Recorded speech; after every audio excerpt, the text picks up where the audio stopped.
Hi everyone, my name is Ron Cantor and you're watching Out of Zion on God TV.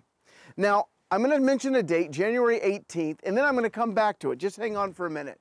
We're in Tel Beersheba. We've been filming here, and I talked to you the other day about Abraham and Avimelech, how they made a covenant over a well. Now, these guys weren't best friends, but they were just seeking to keep order in the region. But I have a friend, his name is Asher Intrater. Many of you know him. We recently interviewed him, and he wrote a book many years ago called Covenant Relationships. Now, I remember the first time I read that book. It was a big, thick manuscript. It wasn't even a book.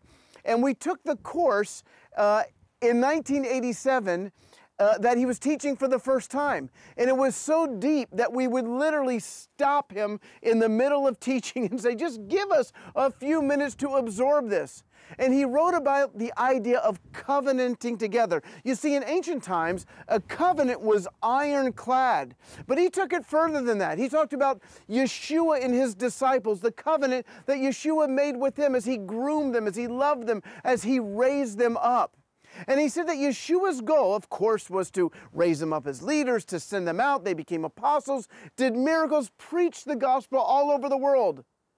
But at the end of the day, what he was actually doing was grooming friendship. He called these men his friends.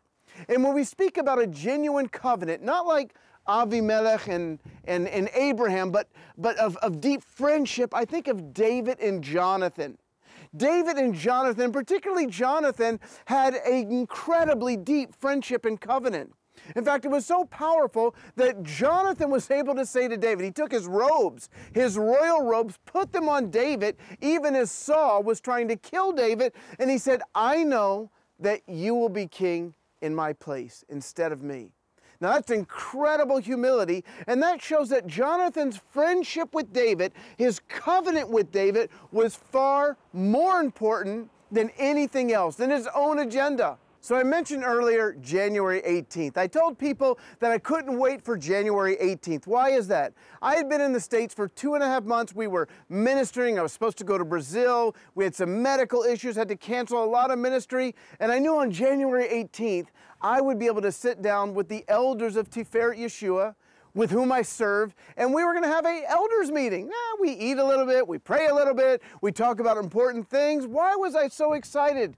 Because these are my covenant brothers. We have covenanted together to serve the Lord in Tel Aviv. I love them. I hope they love me. You know, Yeshua said, true love is when you're willing to lay down your life for another person. That's the level of covenant that we're trying to reach. That's why I couldn't wait for January 18th. And you know what? It's come and gone. And although we talked about mundane things and important things, it was just wonderful to be with my covenant brothers. In so many leadership models today, you have a pastor at the top, and he's just telling people what to do. We have an eldership-led congregation. Now, we do have a senior leader as well, but we lead together as covenant brothers who love one another. So I want to encourage you to explore this idea of covenant. It's beyond just a contract between two dispassionate people. It's the idea for a common goal. Before the Lord, you covenant together to see His will come to pass. And you might want to pick up a copy of Covenant Relationships by Asher Intrater. You will not be disappointed. Make sure you tune into God.tv so you never miss an episode, and you can always find me at roncantor.com.